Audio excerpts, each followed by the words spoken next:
Good evening. जय हिंद आप सभी साथियों को। बहुत बहुत स्वागत है आपका फैमिली एजुकेशन टूर में। दोस्तों आज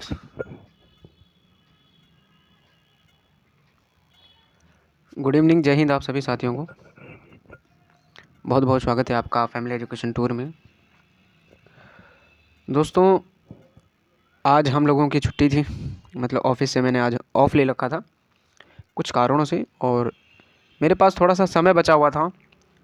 और जब मेरे पास समय बचता है तो मैं उस समय का कहीं ना कहीं उपयोग करने की कोशिश करता हूँ। तो मैंने ध्यान दिया अपने कोचिंग इंस्टीट्यूट की तरफ। तो मैंने देखा कि हमारी टीम जो है उन्होंने ऑफ़लाइन वाले बच्चों के लिए तो कई सारी सुविधाओं को व्यवस्थित तरीके से कर लिया है। मतलब करोल बाग में जो हमारा छोटा सा कोचिंग इंस्टीट्यूट है उसमें हमने अच्छा खासा छात्रों को ज्वाइन कर लिया है। कई सारे छात्र वहाँ पर ज्वाइन हो चुके हैं, कई सारे टीचर वगैरह वहाँ पर उपलब्ध हो चुके हैं। हम लोग भी कई बार वहाँ पर अपनी ऑफ़लाइन जो क्लासेज जो हैं उनको लेते हैं। यदि हम बात करें ऑनलाइन वाले छात्रों की तो इनको असुविधा बहुत ज़्यादा है। मतलब फैमिली एजुकेशन टूर के द्वारा ऑनलाइन वाले बच्चों को शिक्षा प्रोवाइड करना थोड़ा सा मुश्किल हो पा रहा है। ठीक है, इसके लिए हमने जो अपनी एप्लीकेशन जो है उसको बनाने के लिए भी दिया है। तो एप्लीकेशन में भी बनने में भी समय लगेगा। फ़िलहाल के लिए बिना एप्लीकेशन का जो माध्यम है ऑनलाइन शिक्षा देने का, तो या तो यूट्यूब है, या तो गूगल मीट है, या तो टीच मीट। इन तीनों ही माध्यम से हम लोग आप लोगों तक शिक्षा प्रदान कर रहे हैं ऑनलाइन माध्यम वालों को। तो जब तक हमारा अपना एप्लीकेशन नहीं बन जाता है, ऑनलाइन वालों के लिए कई सारी सुविधाएं अगर उपलब्ध नहीं हो पाती तब तक हम लोग इन तीनों माध्यमों से, गूगल मीट, यूट्यूब हो गया और टीच मीट हो गया, इनके माध्यम से आप लोगों की कक्षाओं को स्वचालित करेंगे। यदि हम बात करें यूट्यूब की, तो यूट्यूब में भी हम लोग कुछ ना कुछ डालते रहेंगे। किसी न किसी विषय पर, किसी न किसी टॉपिक पर हम आप लोगों के साथ आते रहेंगे।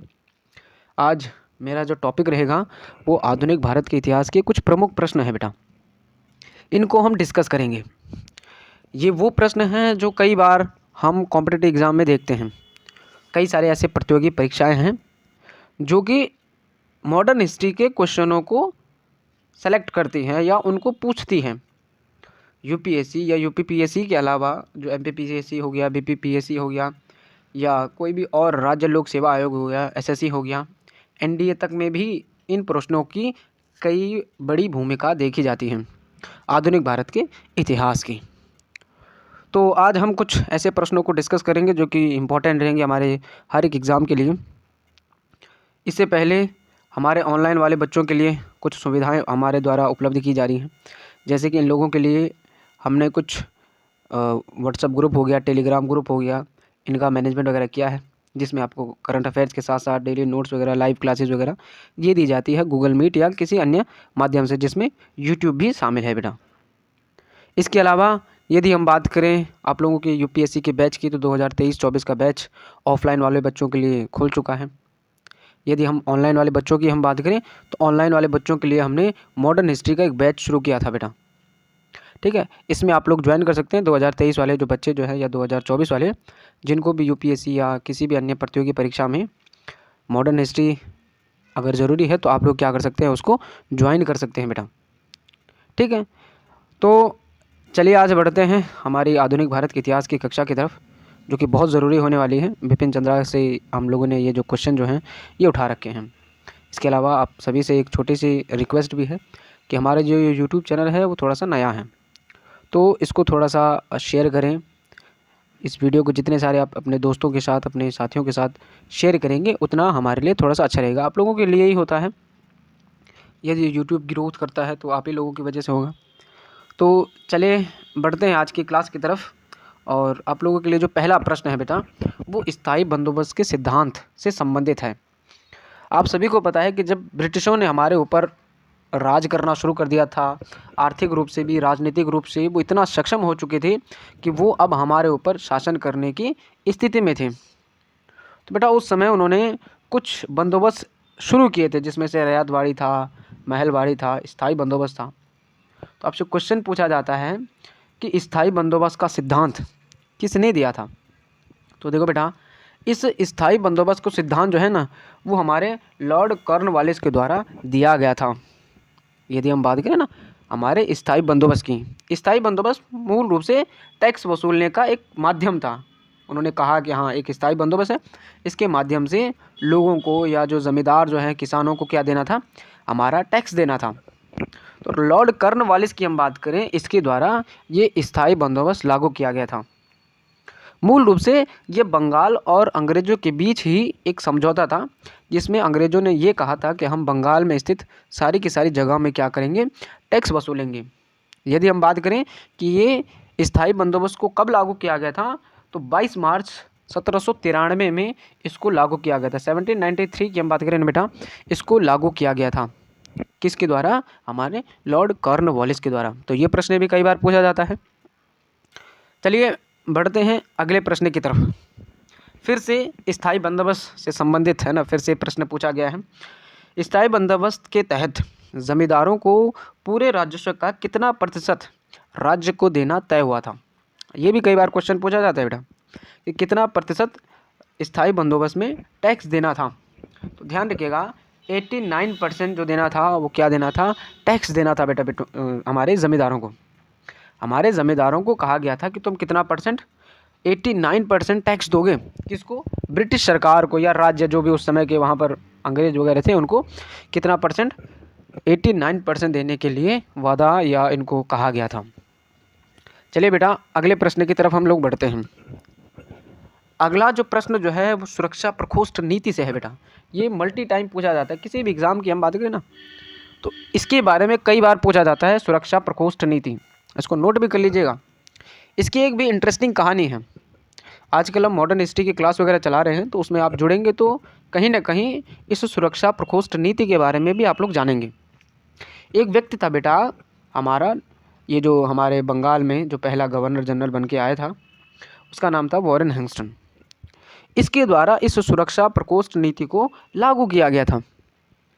अब ये प्रकोष्ठ नीति क्या थी, तो ये वॉरेन हेस्टिंग्स क्या करता था, हमारे ब्रिटिश राज्यों को कहता था कि तुम लोग क्या करो, हमें पैसा दो और हम तुम्हें क्या देंगे, सिक्योरिटी प्रोवाइड करेंगे।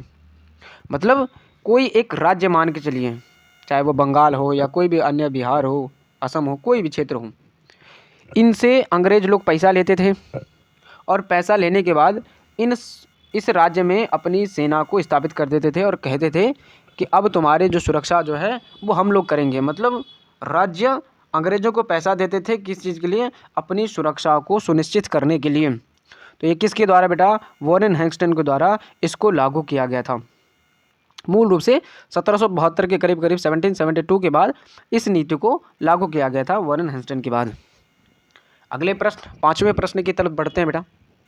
अगला प्रश्न पूछा गया है, सिंध के विजय का श्रेय किसे दिया जाता है। मतलब अंग्रेज़ों ने भारतीय उपमहाद्वीप के अधिकांश हिस्सों पर कब्जा कर लिया था, अपनी बस्तियां बैठाना शुरू कर दिया था। ठीक है, मद्रास हो गया, पुडुचेरी हो गया, बंगाल हो गया, कई सारे ऐसे, सूरत हो गया, मसूलीपट्टनम हो गया, कई सारी जगहों को इन्होंने क्या किया था बेटा, अपने अधिकार में लिया था। तो क्वेश्चन पूछ रहा है कि सिंध पर इन्होंने विजय कब प्राप्त की थी, या इसका श्रेय कब दिया जाता है, किसे दिया जाता है, सॉरी मतलब सिंध पर किसने विजय प्राप्त की थी। तो सर चार्ल्स नेपियर नामक एक व्यक्ति थे बेटा, इनके द्वारा क्या की गई थी, सिंध पर विजय की गई थी। सर कब की गई थी, तो 1843 की हम बात करें ना बेटा, इन्होंने सिंध पर विजय कर ली थी। और इस सर चार्ल्स नेपियर की हम बात करें ना, तो इसने 1843 से लेकर और 1847 तक क्या किया था बेटा, यहाँ पर हमारा एक एज ए गवर्नर जनरल के रूप में या एक गवर्नर के रूप में क्या था बेटा, ये यहाँ पर अपना राजकाज चलाया था इसने।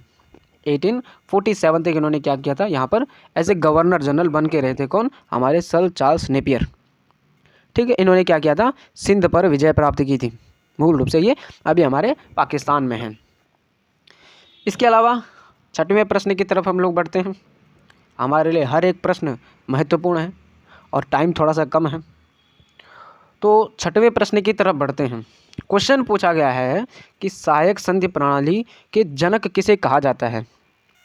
सहायक संधि एक ऐसी संधि थी जो कि 3 तरह से भारतीय राज्यों को अपने पास मिलाने की अंग्रेजों की एक नीति थी या कूटनीति थी।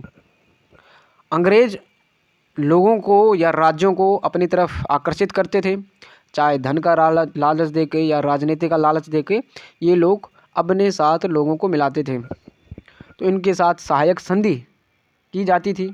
तो इस सहायक संधि का जो जन्मदाता कहा जाता है ये लॉर्ड वेलेस्ली को कहा जाता है बेटा।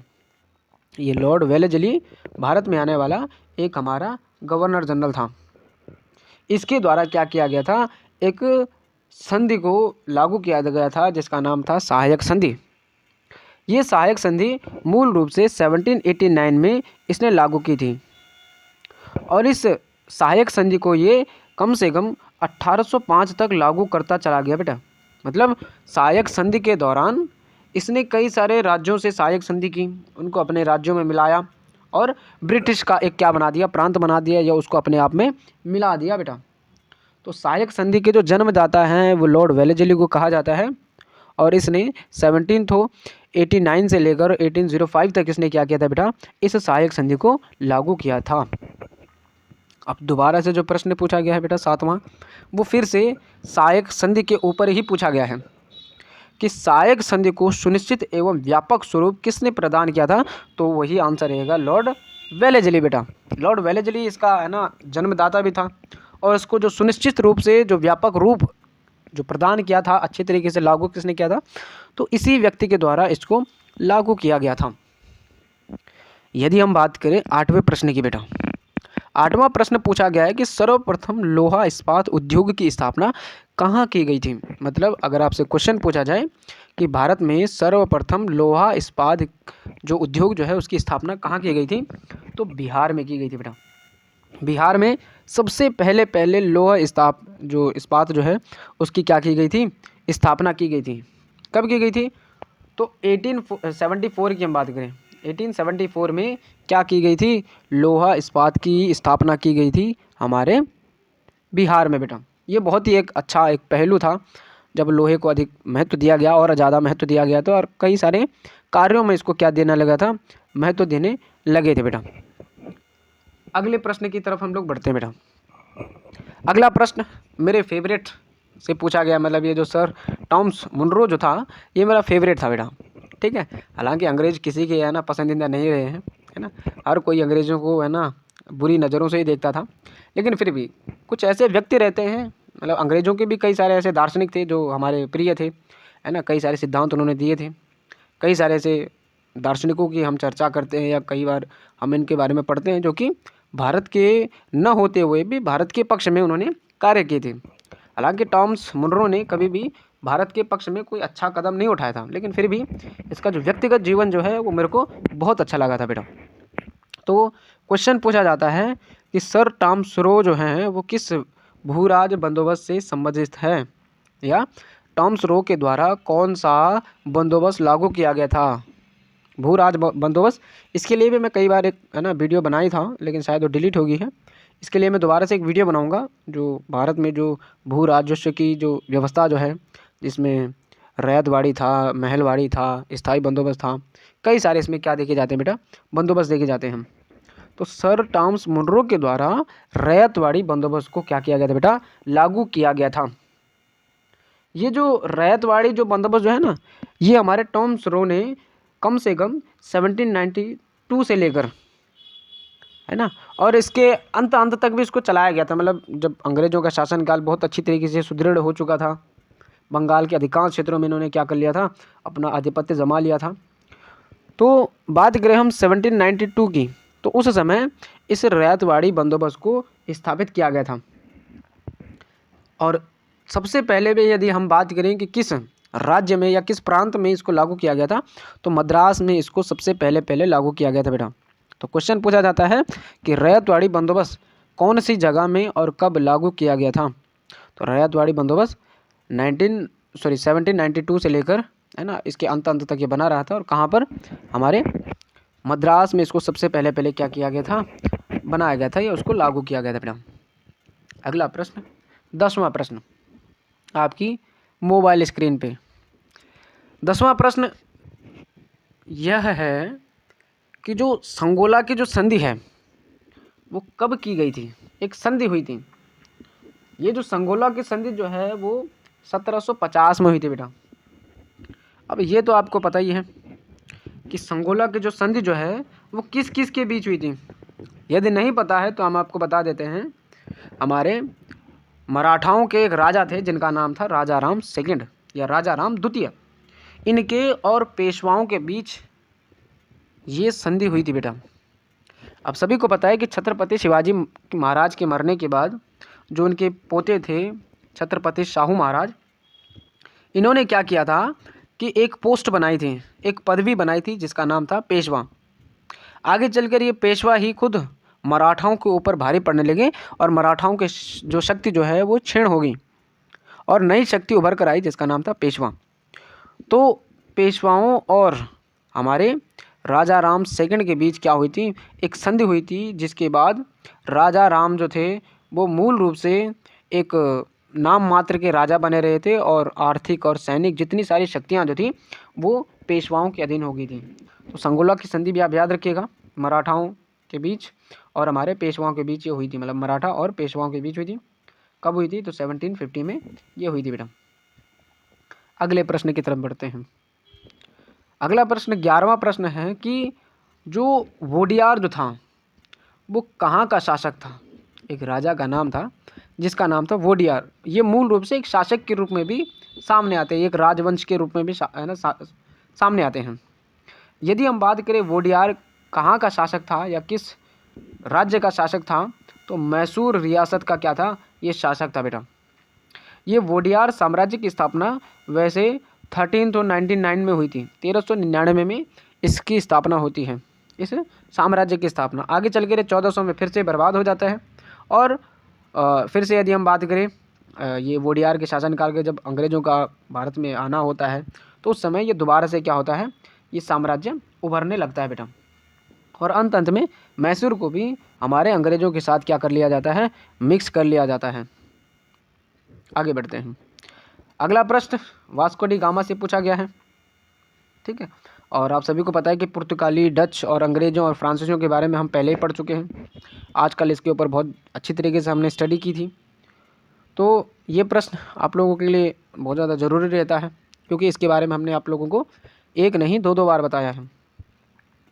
तो वास्को डी गामा जो है वो भारत के किस स्थान पर उतरा था, तो आप सभी को पता है कालीकट नामक ये स्थान पर उतरा था बेटा। अगला प्रश्न वास्को डी गामा के भारत आगमन से है कि वास्को डी गामा भारत कब आया था।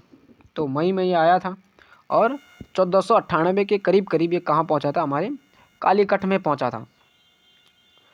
ये लगातार जो प्रश्न जो हैं वो वास्को डी गामा से ही पूछे जा रहे हैं, ठीक है। अब PDF ही कुछ इस प्रकार से बना रखा है, चलिए कोई बात नहीं। वास्को डी गामा के कालीकट पर उतरने पर उसका स्वागत किस भारतीय राजा ने किया था। ये क्वेश्चन बहुत इंपॉर्टेंट है कि जब वास्को डी गामा कालीकट पर उतरा था तो उसका स्वागत किसने किया था। तो उस समय कालीकट के एक राजा थे जिसका नाम था राजा जमोरीन। ये मूल रूप से उसका नाम नहीं था, जमोरीन उसकी जाति हुआ करती थी और उसका सरनेम हुआ करता था। जैसे कि बंगाल में नवाब वगैरह होते हैं, हैदराबाद में निजाम वगैरह होते हैं, ठीक उसी प्रकार से कालीकट में जो राजा वगैरह जो थे उनकी जो पदवी जो थी वो कौन थी, जमोरीन थी बेटा, ठीक है। आगे बढ़ते हैं। फिर से 15वां प्रश्न भी हमारे वास्को डी गामा से ही संबंधित है कि वास्को डी गामा कहाँ का रहने वाला था। तो मूल रूप से वास्को डी गामा पुर्तगाल का निवासी था, वहाँ का एक व्यापारी था जो कि 1498 के करीब कहाँ पहुँचा था, हमारे भारत पहुँचा था बेटा। आगे बढ़ते हैं। अगला प्रश्न किसी एक युद्ध को लेकर है कि वांडीवाश का युद्ध। ये तो अगर इसमें आप कई सारे क्वेश्चनों को ऐड कर सकते हैं कि वांडीवाश का युद्ध कब और किस किस के बीच हुआ था, वांडीवाश का युद्ध के समय अंग्रेजों का नेतृत्व किसने किया था, ठीक है ना। तो यदि हम बात करें कि वांडीवाश के युद्ध के समय अंग्रेजों का नेतृत्व किसने किया था, तो सर आयरकूट नामक एक व्यक्ति थे। ये बहुत ही प्रसिद्ध व्यक्ति था, या बहुत अच्छा सैनिक के रूप में भी है ना ये सामने आया था जब हमारे वांडीवाश का युद्ध चल रहा था बेटा। यदि हम बात करें बेटा हमारे वांडीवाश के युद्ध की, तो ये जो वांडीवाश का जो युद्ध जो है ना ये 1760 में होता है। 1760 के करीब ये क्या होता है, हमारा वांडीवाश का युद्ध होता है बेटा। ये मूल रूप से अंग्रेजों और फ्रांसीसियों के बीच होता है। थॉमस आर्थर नामक एक व्यक्ति थे जो कि उस समय फ्रांसीसियों का नेतृत्व कर रहे थे।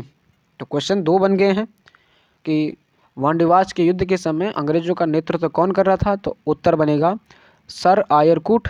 और क्वेश्चन यदि पूछा जाए कि वांडीवाश के युद्ध के समय फ्रांसीसियों का नेतृत्व कौन कर रहा था, तो थॉमस आर्थर नामक जो व्यक्ति जो था वो इनका नेतृत्व कर रहा था। किस किस के बीच हुआ था ये युद्ध, तो हमारे फ्रांसीसी और अंग्रेजों के बीच हुआ था। कब हुआ था, तो 1707 में हुआ था, 1760 में, सॉरी।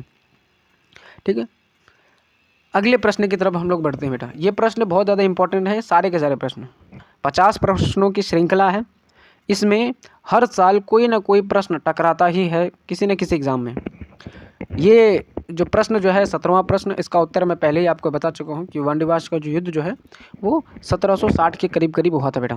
ठीक है ना, अंग्रेज़ों और फ्रांसीसियों के बीच, तो दोबारा बताने की ज़रूरत नहीं है।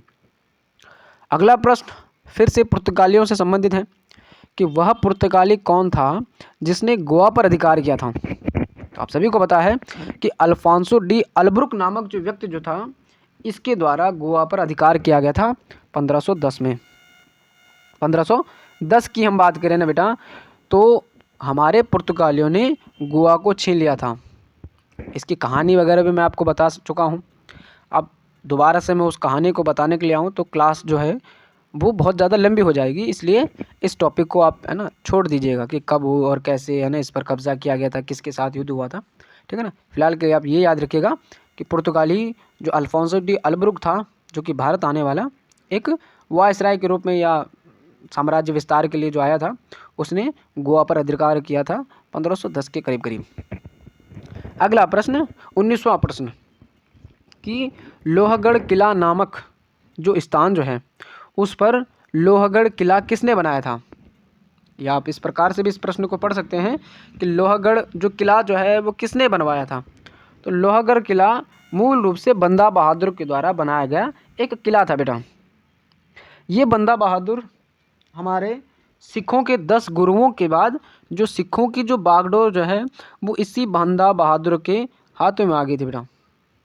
ठीक है, तो सिखों के जो 10 गुरु जो थे, उसके बाद जो 11वें गुरु तो नहीं थे ये, लेकिन हाँ सिखों के जो आगे चलाने वाले मतलब 10 गुरुओं के बाद जो सिखों को आगे बढ़ाया था वो इसी बंदा बहादुर के द्वारा चलाया गया था। मूल रूप से इसने 1710 के करीब करीब इस लोहगढ़ किला की स्थापना की थी। 1710 में इसने हमारे लोहगढ़ किले की स्थापना की थी। आने वाले समय में इतिहास की कक्षा में यदि आप जुड़े रहेंगे तो आप लोगों को बंदे बहादुर के बारे में हम और अच्छी जानकारी देंगे। चलिए आगे बढ़ते हैं 20वें प्रश्न की तरफ। रॉबर्ट क्लाइव का उत्तराधिकारी कौन था। ये भी कई बार क्वेश्चन पूछा जाता है। इस बेचारे ने प्लासी का युद्ध लड़ा था। ठीक है ना, हमारे रॉबर्ट क्लाइव। इसके अलावा भी कई सारे युद्धों में इसकी बहुत बड़ी भूमिका थी बेटा, बहुत बड़ी भूमिका। और एक खतरनाक आदमी था ये, है ना, कभी ना हारने वाला व्यक्ति था ये शायद। ठीक है ना, इसकी जीवन गाथा कभी मैं सुनाऊंगा आपको मॉडर्न हिस्ट्री की क्लास में, तो उस समय हमें इस रॉबर्ट क्लाइव के बारे में पूरी जानकारी लेंगे। तो रॉबर्ट क्लाइव जब अपना कार्यकाल समाप्त करने के बाद जब वापस चला गया था, तो उसकी जगह वॉरेन हेस्टिंग्स नामक जो व्यक्ति जो था, जो कि 1772 में भारत आया था। उसके बाद 1773 का रेगुलेटिंग एक्ट भी इसी के द्वारा पारित किया गया था बेटा, किसे, वॉरेन हेस्टिंग्स के द्वारा। अगले प्रश्न की तरफ हम लोग बढ़ते हैं। 21वां प्रश्न कि रैयतवाड़ी व्यवस्था कब लागू की गई थी। तो रैयतवाड़ी व्यवस्था मूल रूप से 1820 में लागू की गई थी बेटा। ये भी एक बंदोबस्त में या भू राजस्व की प्रणाली में एक प्रणाली ये भी थी। हमारे रैयतवाड़ी जो बंदोबस्त जो है वो कब लागू की गई थी, तो 1820 के करीब करीब बेटा। यदि हम बात करें ना बेटा ये रैयतवाड़ी बंदोबस्त की, तो ये मूल रूप से ब्रिटिश प्रांतों के 3 ऐसे प्रांत थे जिनमें ये लागू की गई थी, जिसमें से मद्रास था, बम्बई था और असम था। इन तीनों ही जगहों में इसको है ना पहले या सबसे अंतिम तक भी इसको लागू किया रखा था। ठीक है, यदि हम बात करें इस रैयतवाड़ी बंदोबस्त में जो ज़मींदार जो हैं वो उनको कितना % टैक्स देना पड़ता था, तो 51% का इनको टैक्स देना पड़ता था बेटा। कितने % का, 51% का इनको टैक्स देना पड़ता था। चलिए अगले प्रश्न की तरफ हम लोग बढ़ते हैं बेटा।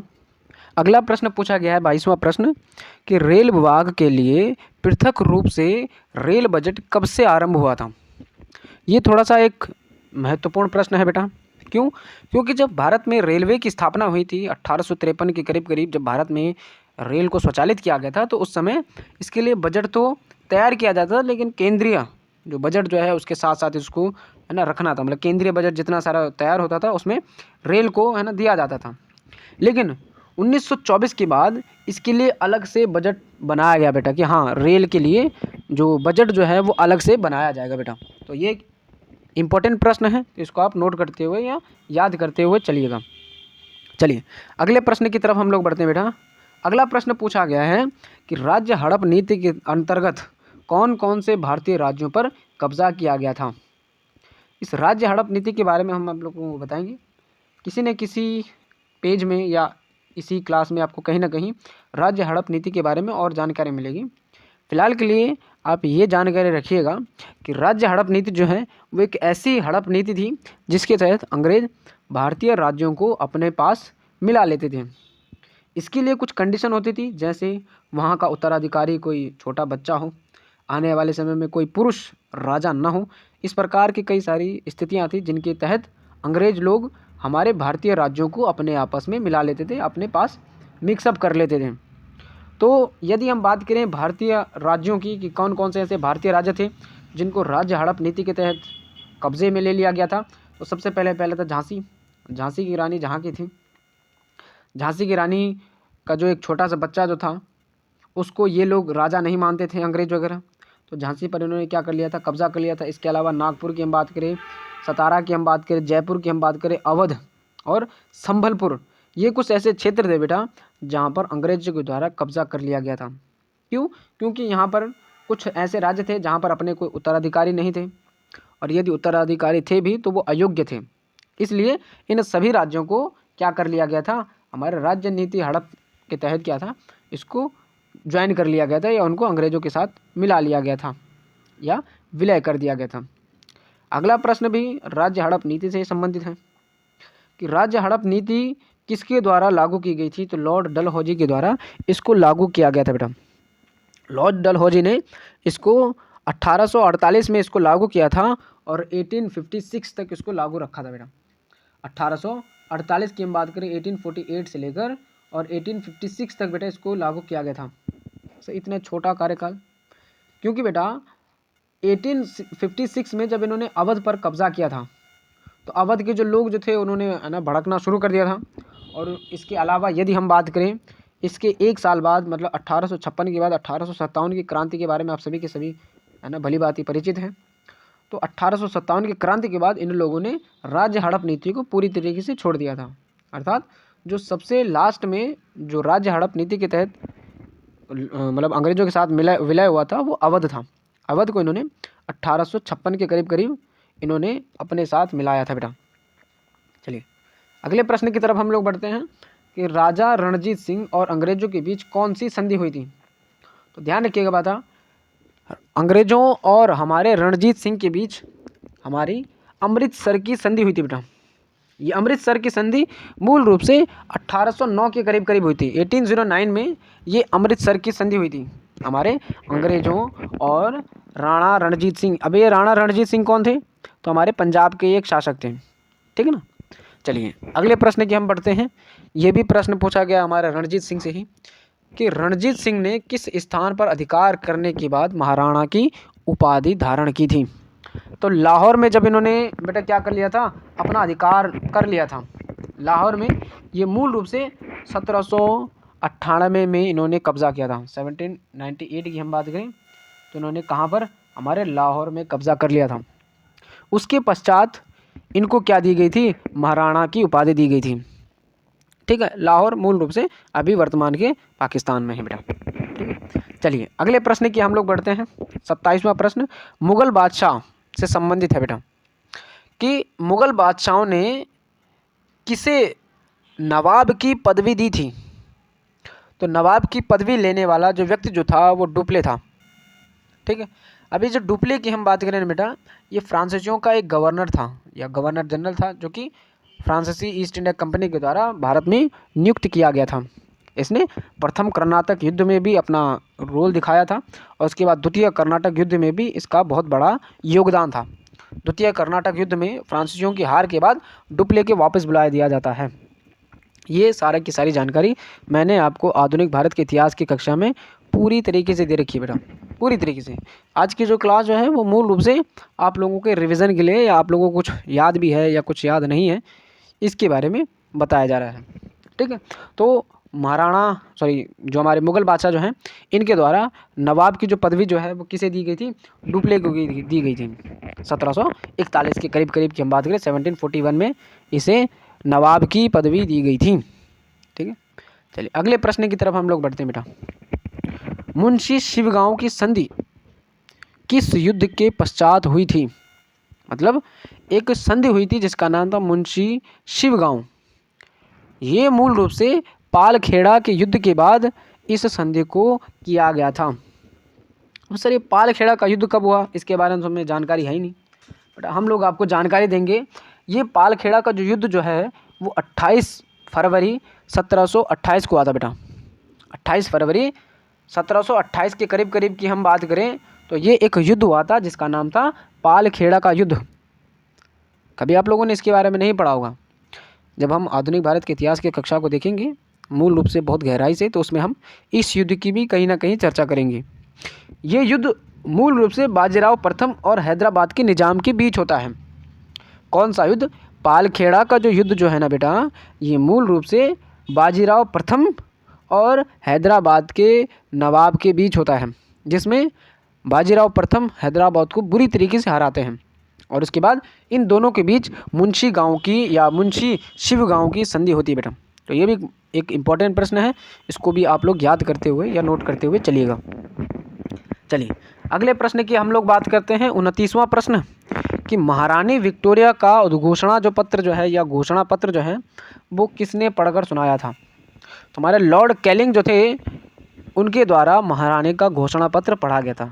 सर ये क्या था? तो देखो बेटा, जब 1857 की जो क्रांति जो है ये पूरी तरीके से समाप्त हो चुकी थी, फिर से अंग्रेज़ों का भारत में प्रभुत्व स्थापित हो चुका था, तो जब आप लोग पढ़ते हैं 1858 का एक अधिनियम, तो उसी को ही हम महारानी विक्टोरिया का घोषणा पत्र के रूप में जानते हैं। इस लॉर्ड कैनिंग ने 1 नवंबर और 1858 की हम बात करें बेटा, 1858 की हम बात करें तो इसको कहाँ पर पढ़ा था? इलाहाबाद में पढ़ा था बेटा। तो क्वेश्चन 3-4 पूछे जा सकते हैं इससे कि लॉर्ड कैनिंग ने महारानी जो विक्टोरिया जो है इसका उद्घोषणा पत्र कहाँ पर पढ़ा था? तो इलाहाबाद में। कब पढ़ा था? तो 1 नवंबर को 1858 में इसने पढ़ा था बेटा। चलिए अगले प्रश्न की तरफ हम लोग बढ़ते हैं। महाराणा रणजीत सिंह के बारे में दोबारा से प्रश्न पूछा गया है कि उनका उत्तराधिकारी कौन था? मतलब महाराणा रणजीत सिंह के मरने के बाद उनकी जो पूरी की पूरी सिख जो रेजिमेंट जो थी या सिख साम्राज्य जो था वो किसके अधीन हो चुका था? तो एक राजा खड़क सिंह करके थे, उनको क्या थे? महाराजा रणजीत सिंह अपना उत्तराधिकारी बनाकर गए थे बेटा।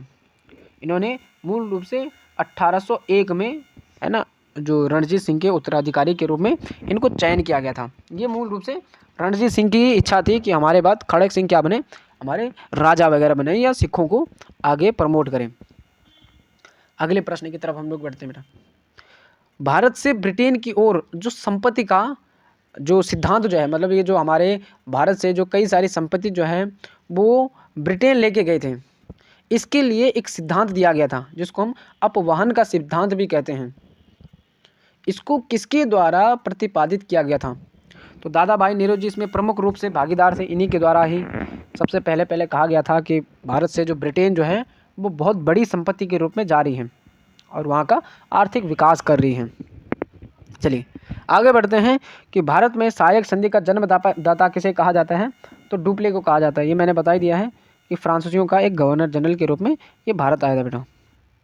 अगला प्रश्न भी बहुत ज़्यादा ज़रूरी है कि भारत में विकेंद्रीकरण का शुभारंभ किसके द्वारा किया गया था? विकेंद्रीकरण का मतलब होता है बेटा कि राज्यों को थोड़ी थोड़ी बहुत छूट दे दी जाए या कुछ जो पंचायत वगैरह जो है उसको स्थापित किया जाए। मतलब भारत में जितना सारा शासन वगैरह जो है उसको विकेंद्रित किया जाए, केंद्रित नहीं विकेंद्रित किया जाता है। तो ये लॉर्ड मेयो के द्वारा ये शुभारंभ किया गया था बेटा। मूल रूप से विकेंद्रीकरण की जो प्रथा जो है वो किसके द्वारा? लॉर्ड मेयो के द्वारा स्थापित की गई थी। ये लॉर्ड मेयो के बारे में मैंने जितना पढ़ा है तो मैंने यही जाना है कि ये चौथा ऐसा वायसराय था जो कि 1858 के बाद भारत में आया था, चौथा वायसराय था अंग्रेज़ों का। जिसने 1869 से लेकर और 1872 तक 1869 से लेकर 1872 तक इसने भारत में शासन वगैरह किया था बेटा। ये वायसराय बनकर आया था। इसने विकेंद्रीकरण का सिद्धांत दिया था या उसको लागू किया था। अगले प्रश्न की तरफ हम लोग बढ़ते हैं कि भारत में रेलवे की स्थापना को आधुनिक युग की अग्रदूत या जननी शब्द से किसे या किसने संबोधित किया है। भारत में रेलवे एक बहुत बड़ी उपलब्धि थी। अंग्रेज़ों ने, है ना, चाहे जितना में हमें लूटा हुआ हो वो अलग बात है, लेकिन एक दृश्य से हम देखें तो भारत में जो रेलवे की जो स्थापना का जो श्रेय जो जाता है वो अंग्रेज़ों को ही जाता है। तो आधुनिक युग का या आधुनिक उद्योगों का अग्रदूत इसे किसने कहा है, तो कार्ल मार्क्स नामक एक व्यक्ति थे। कार्ल मार्क्स नामक एक व्यक्ति थे, इनके द्वारा इसको क्या कहा गया था, हमारे आधुनिक युग की जो उद्योग जो व्यवस्था जो है या उसकी जननी जो है वो इसको कहा था। मतलब आधुनिक युग में जो सबसे अच्छा जो माध्यम जो है अपने व्यापार का, एक दूसरी जगह से क्या है तीसरी जगह तक अपने सामान को पहुंचाने का एक सुगम और सरल रास्ता जो है वो कौन है, रेलवे है। तो कार्ल मार्क्स के बारे में हम कई बार जिक्र कर चुके हैं। इन फ्यूचर जब भी इनके बारे में कोई विवाद होगा या इसके बारे में कुछ विचार वगैरह करना हो या कक्षा में कई बार इनका जिक्र आता है तो उसके बारे में हम लोग बात वगैरह करेंगे कार्ल मार्क्स के बारे में। ठीक है, अगले प्रश्न की तरफ हम लोग बढ़ते हैं बेटा। अगला प्रश्न पूछा गया है कि भारत में ब्रिटिश भू राजस्व प्रणाली का सबसे अधिक लाभ किसको प्राप्त होता था। भारत में अंग्रेज आए, अपनी भू राजस्व की जो व्यवस्थाएं जो है उन्होंने लागू की। रैयतवाड़ी से लेकर, मैं बार बार बता चुका हूँ, रैयतवाड़ी हो गया, स्थायी हो गया, स्तंभरारी हो गया, ठीक है ना, महलवारी हो गया, कई सारी जो व्यवस्थाएं जो हैं वो इनके द्वारा इस्तेमाल की जाती थी या स्थापित की जाती थी। लेकिन इसमें जो सबसे ज़्यादा जो अधिक जो लाभ जो मिलता था ना बेटा वो ज़मींदारों को मिलता था। बहुत ज़्यादा इनको लाभ मिलता था, इसको ना अंग्रेज़ों को नहीं मिलता था जिनके जितना हमारे ज़मींदारों को मिल जाता था। चलिए अगले प्रश्न की हम लोग बात करते हैं कि भारत में सबसे पहले रेलवे लाइन बिछाने का जो काम जो है वो किसके द्वारा किया गया था।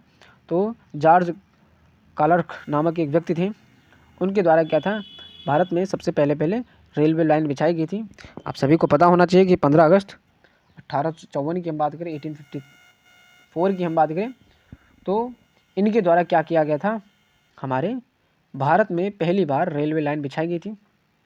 इस रेलवे में कम से कम 24 यात्रियों को रखकर इनको एक जगह से दूसरी जगह, है ना, भेजा गया था। तो इस तरह से भारत में रेलवे की स्थापना होती है बेटा। अगले प्रश्न की हम लोग बात करें कि भारत में पुर्तगाली साम्राज्य का संस्थापक किसे माना जाता है। तो अल्फांसो डी अल्बुकर्क जो कि 1509 के करीब भारत में आया था बेटा। ठीक है ना, भारत आने वाला एक पुर्तगाली वायसराय था जो कि मूल रूप से 1509 में आता है बेटा। ठीक है ना, और इसको ही क्या कहा जाता है, पुर्तगाली साम्राज्य का वास्तविक संस्थापक इसको माना जाता है। अगले प्रश्न की हम लोग बात करें कि भारत का बिस्मार्क किसे कहा जाता है, या बिस्मार्क ऑफ इंडिया किसे कहा जाता है। तो सरदार वल्लभ भाई पटेल को। सरदार वल्लभ भाई पटेल को सरदार की उपाधि भी दी गई थी। ठीक है, और साथ ही साथ इनको बिस्मार्क भी कहा जाता है। क्यों, क्योंकि इन्हीं के द्वारा भारत के जो 562 रियासतें जो हैं इनको क्या किया गया था बेटा, एकत्रित किया गया था, इनको संग्रहित किया गया था, एक साथ मिलाया गया था।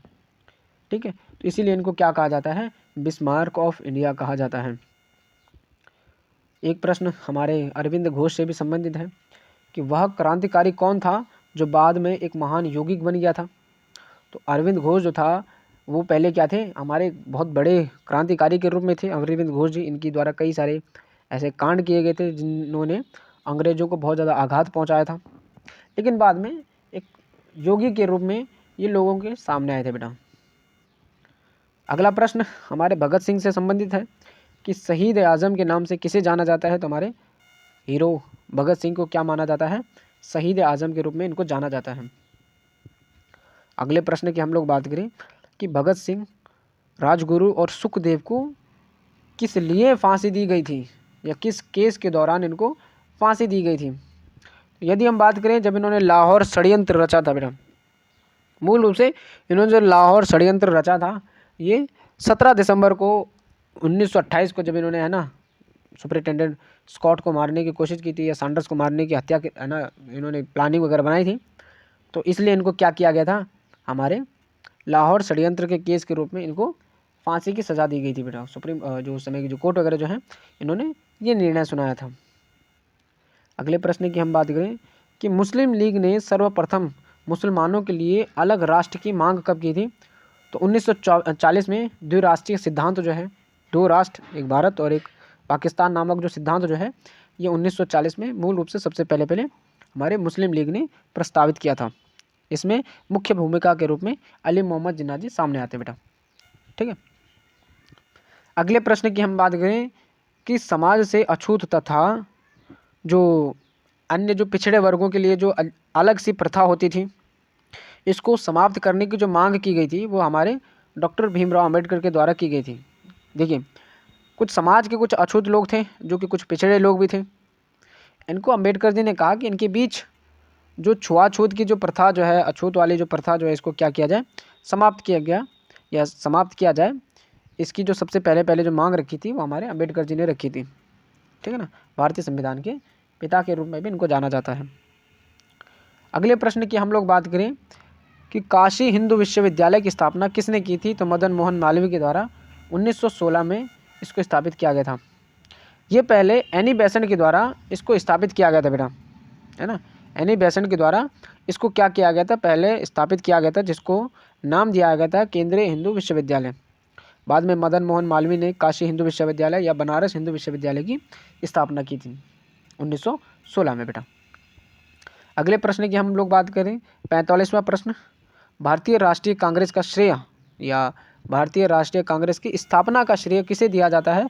तो A.O. ह्यूम जो है उसने 1885 में क्या की थी, कांग्रेस की स्थापना की थी।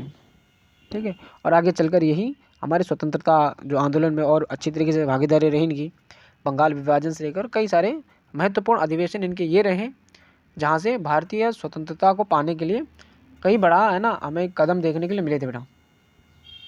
अगले प्रश्न की हम लोग बात करें, स्वामी विवेकानंद जी ने विश्व धर्म सम्मेलन में कब भाग लिया था? तो 1893 में इन्होंने क्या किया था, हमारे धर्म संघ जो सम्मेलन जो है उसमें इन्होंने क्या किया था, भागीदारी निभाई थी बेटा। अगले प्रश्न की हम बात करें कि कांग्रेस ने किस अधिवेशन में हिंदी को सर्वप्रथम राष्ट्रीय भाषा के रूप में प्रस्तुत किया था? तो जो बेलगांव जो है, जो कि 1924 में हमारे कांग्रेस का अधिवेशन था।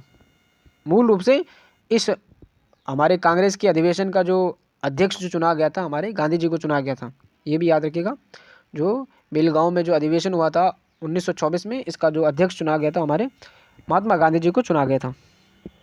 अगले प्रश्न की हम लोग बात करें कि भारतीय राष्ट्रीय कांग्रेस की प्रथम महिला अध्यक्ष कौन थी? तो एनी बेसेंट थी, जिनको 1917 के करीब हमारे कांग्रेस की पहली महिला अध्यक्ष के रूप में चुना गया था।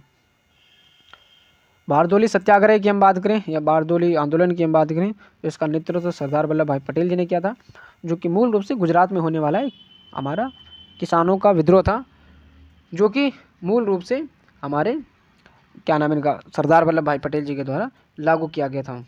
ये जून 1928 में इसको क्या किया गया था, लागू किया गया था। ये आंदोलन चलाया गया था बेटा, किसके नेतृत्व में? सरदार वल्लभ भाई पटेल के नेतृत्व में।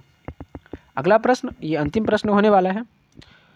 1856 में जो विधवा पुनर्विवाह पर जो कानून बनाने का जो प्रस्ताव जो है वो किसके द्वारा पारित किया गया था? तो हमारे ईश्वर चंद्र विद्यासागर जी ने ये कहा था कि जो विधवा पुनर्विवाह जो है ये होना चाहिए, इसके लिए कानून बनना चाहिए। तो इसमें सबसे प्रमुख भूमिका ईश्वर चंद्र विद्यासागर देवेंद्रनाथ ठाकुर जी की रहती है बेटा।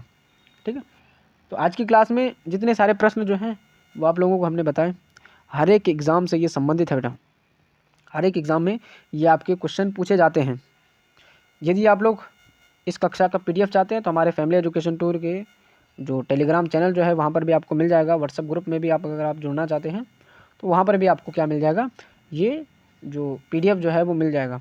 हर एक प्रतियोगी परीक्षाओं के लिए इम्पोर्टेंट है। आप इस क्लास को सबसे ज़्यादा शेयर करें, जितने सारे आपके फ्रेंड्स हैं, जितने सारे आपके पास ग्रुप वगैरह होंगे उनके साथ इसको शेयर करें। और मिलते हैं नेक्स्ट क्लास में। हम पूरी कोशिश करेंगे कि यूट्यूब के लिए ऐसी छोटी छोटी वीडियो जो हैं लेके आते रहेंगे, ताकि ऑनलाइन वालों जो छात्र जो हैं, ऑनलाइन वाले जो छात्र जो हैं उनको भी कुछ ना कुछ हमारा समर्थन मिले। यदि ऑनलाइन वाले ऑफलाइन जुड़ना चाहते हैं तो ऑफलाइन में जुड़ने के लिए वो केवल करोल बाग आ जाएँ। तो करोल बाग में किसी से भी पूछेंगे कि फैमिली एजुकेशन टूर का कोचिंग सेंटर कहाँ है, तो आपको बता देंगे।